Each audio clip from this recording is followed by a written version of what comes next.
Video ini didukung oleh Asyri Art, kontraktor rancang bangun masjid, arsitektur, dan kaligrafi.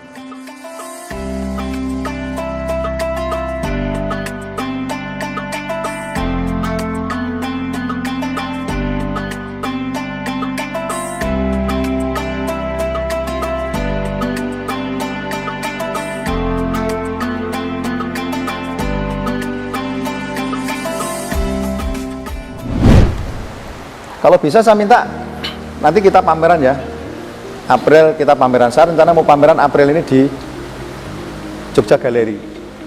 Saya berharap teman-teman Al-Mizan nanti ikut terlibat. Kenapa kok saya melibatkan Al-Mizan? Karena saya sejarah awalnya di Jogja itu gara-gara teman-teman Al-Mizan, serius, demi Allah itu.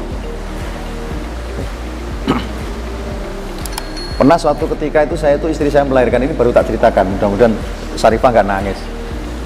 Istri saya itu melahirkan malam, kemudian pagi itu masih pendarahan. Harusnya saya nungguin istri saya dong, ya. Tapi saya lari ke sini hanya untuk, makanya telat waktu itu, agak telat saya, terlambat sampai sini jam 2 atau setengah 3 gitu. Ngisi workshop kaligrafi di sini. Itu istri saya itu melahirkan, saya berangkatnya agak telat juga. Tapi nggak pernah saya ceritakan sama teman-teman panitia di Al-Mizan.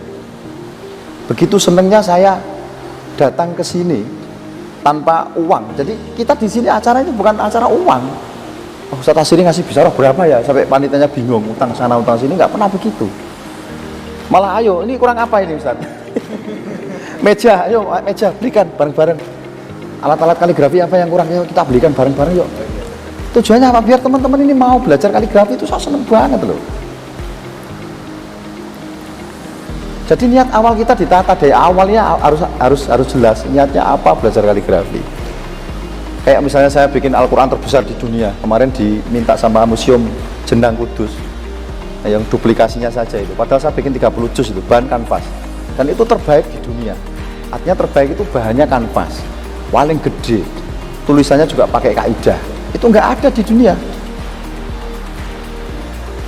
Ada di Australia itu Al-Quran terbesar di dunia, tapi pakai print, dicetak pakai komputer. Nah ini tangan loh. Nah niatnya saya apa niatnya? Ya Allah, mudah-mudahan dengan siapapun yang melihat Al-Quran besar itu, hatinya tersentuh olehmu, sehingga ingin belajar kembali kepada Al-Qurannya sebagai pegangan hidup kita, kembali kepada Islamnya. Konteksnya bukan kembali pada Al-Quran dan hadis ya, tapi mau belajar. Bangga dong. Coba kalau Al-Quran itu cuma ditaruh di rak-rak, kira-kira mbok pegang nggak? Kayaknya enggak deh, ya enggak ya. Ya, jangan sampai Al-Quran ini gimana ya, usang gitu loh. Dulu Kanjeng Nabi pernah ngomong, ya, sayati zamanun ala ummati. Di situ nanti dijelaskan ada layak ro'unal Quran ila bisautin hasanin. Banyak di antara mereka itu umat-umatku itu yang membaca Quran itu, ya, yang suaranya bagus tok, yang jelek-jelek itu nggak mau. Sekarang kan banyak tuh kori-kori dadakan di Twitter, di Instagram, di mana saja itu, di online itu, di YouTube lah, bikin konten-konten. Cuman untuk ngejar konten, ya. Jadi niatnya bikin itu cuman konten itu loh. Nggak belajar makhorijul hurufnya dulu gimana, terus tajwidnya bagaimana, cuman lagu toh. Ngejar lagu tapi lupa tajwid, kan kacau ya? Keseret-seret itu. Saya dulu belajar Al-Fatihah itu sebulan, kasih tahu. Ya, sama kiai saya Pak Yai Mansur almarhum itu, beliau adalah anak angkatnya Mbah Arwani Kudus. Ketat sekali di Kudus itu. Al-Fatihah lolos baru naik Anas, mulai dari belakang itu Anas, terus naik lagi. Kalau sudah benar bacanya baru boleh dihafalkan. Bahkan di Kudus itu tradisi belajar Sab'ah itu harus sudah hafal dulu 30 juz. Jadi sangat ketat sekali. Nah sekarang kan enggak. Ngejarnya kita cuman yang itu tadi, kebiar-kebiarnya saja. Tapi esensinya enggak kita kejar. Sama dengan kaligrafi.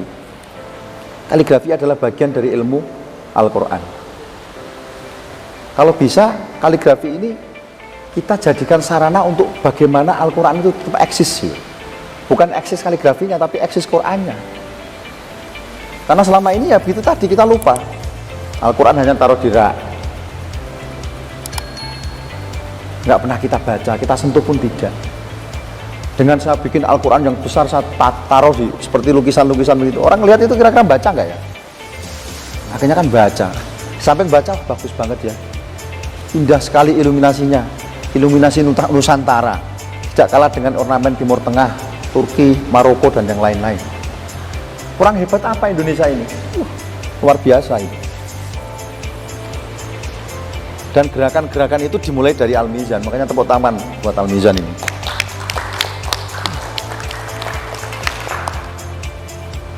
Jadi perjuangan-perjuangan yang keras dan tinggi dari teman-teman senior-seniormu yang ada di depan ini adalah bagian dari kehendak Allah.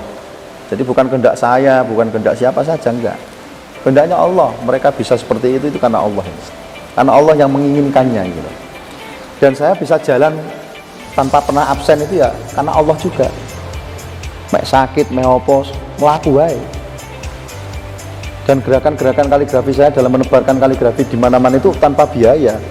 Saya membiayai diri saya sendiri dengan uang saya sendiri. Kenapa kok sampai sering tak ajak makan-makan? Saya tuh kalau ketemu orang itu pasti ngajak makan, tak kasih tahu. Dulu saya keris, makanya sekarang gemuk ya, wah wajar makan terus dino ping 5, ping 7 ngono kaya. Kalkun besok ya. Kalkun, kalau anak-anak Al-Mizan datang tak kasih kalkun itu. Wah, mantap. Tapi harus dihabiskan ya. Ini ada berapa orang? 50 orang. 50 kalkun pun siap. Ning syaratnya kowe kudu entek. Serius itu. Jadi tradisi saya itu tradisi makan. Soal belajar itu nanti aja kalau habis makan ya. Karena saya dulu puasa itu sampai nggak doyan mangan, coba bayang no. Walik-walik pora. Puasa Dalail sampai 15 tahun itu, sampai nggak doyan mangan aku. Mangan ini saya tak doyan, jadi mangan itu saya butuh aku. Aku wedi nak dadi malaikat, ya kan? Terus nyanyi malaikat Jibril kan, terus ewang aku. Akhirnya semangan bae lah. Terus dibari bae, posone ojo Dalail terus. Karena esensinya puasa itu kan sebenarnya apa? Mengekang hawa nafsu kita kan. Kan percuma kalau kita puasa itu masih ngomongin orang yang akhirnya menyakitkan hatinya, ya enggak? Tangan kita masih mengambil hak orang yang bukan hak kita. Dan apa saja harusnya puasa ya hati kita, pikiran kita, tangan tubuh kita semuanya puasa. Jadi latihannya begitu. Dalail itu latihan sebenarnya.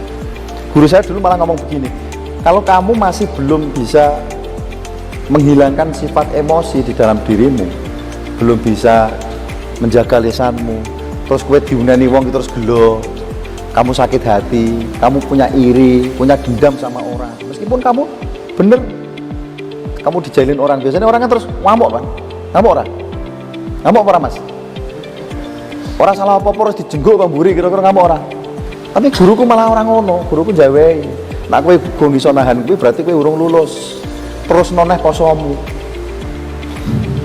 Yes, piye coba. Jadi aku ora pernah mangkel kan panitia iki, panitia Al-Mizan. Mungkin panitia Al-Mizan yang mangkel sama saya itu. Ya toh Mbak Sarifah. Maksudnya mangkel misalnya aku rene kadang teko telat ya gitu kan. Kan gitu toh. Tapi sementing aku teko kan gitu. Tapi alhamdulillah saya nggak pernah mangkel sama teman-teman Al-Mizan, serius. Teman-teman Toha ini, Ustaz Toha ini luar biasa ini. Mas Zainal Mutaqi, Mbak Sarifah, ya Allah itu. Dia sampean harus apa itu? Istiqomah. Meskipun sedikit, berkaryalah setiap hari. Setuju nggak kira-kira? Kanvas Ustaz Toha itu saya kemarin pesan berapa Ustaz? 50 ya yang kecil-kecil. Ini sudah habis Ustaz. Sudah habis. Karya 50 tuh tak lalap cuman berapa hari doang saya. Karya saya sekarang udah ada 1000 berapa itu, 1500-an sekian. Lah sampean dia karya wae megah. Lah kakean teori masalahnya kok. Ya karya kalian delok sik ning Google, kayak contoh sing piye ya model kaligrafi sing perlu tak gawe iki. Ora usah gawe nak ngono modele. Nggih, gawe lukisan kok leren nyontoh ku piye coba? Ya lukisan yo buka cat, ana kanvas, mbok ubek-ubekno wis dadi karya kuwi wis. Ya apa ora? Ya apa ora, Mas? Kok leren mikir ki ngopo, leren googling, ya malah padha kok. Padahal lukisan itu kan nggak boleh sama kan kalau bisa, ya nggak? Sehingga nanti ciri khasmu keluar. Boleh kamu nyontoh, boleh kamu lihat karya yang lain, tapi kamu nggak boleh menjadi orang lain, tapi jadilah dirimu sendiri.